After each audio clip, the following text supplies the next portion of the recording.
الحمد لله الذي علمنا ما لم نكن نعلم. الصلاة والسلام على خير الأنام وعلى آله وصحبه أجمعين. أما بعد، السلام عليكم ورحمة الله وبركاته. سؤال: كم شروط قبول العمل؟ جواب: 4.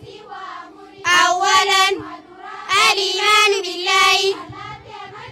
قال تعالى: إن الذين آمنوا وعملوا الصالحات كانت لهم جنات الفردوس نزلا. وقال صلى الله عليه وسلم: قل آمنت بالله ثم استقيم. رواه مسلم. ثانيا الإخلاص، وهو العمل لله من غير رياء وسمعة. قال الله تعالى: فاعبد الله مخلصا له الدين.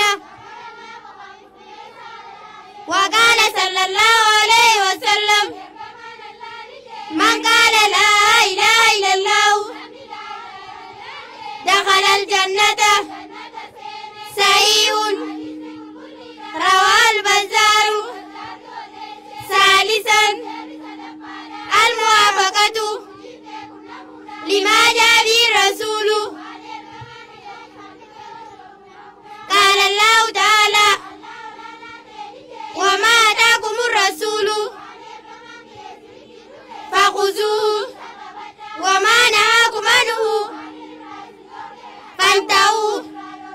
وقال صلى الله عليه وسلم: من عمل عملا ليس عليه أمرنا فهو رد. رواه مسلم. رابعا ألا ينقض صاحب العمل إيمانه بكفر أو شرك بأن يصرف شيئا من العبادات لغيره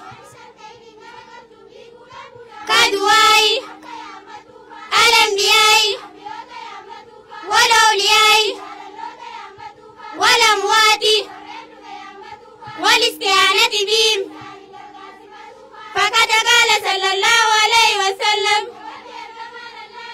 أبنواه هو العبادة. رواه الترمذي. وبالله التوفيق. والسلام عليكم ورحمة الله وبركاته.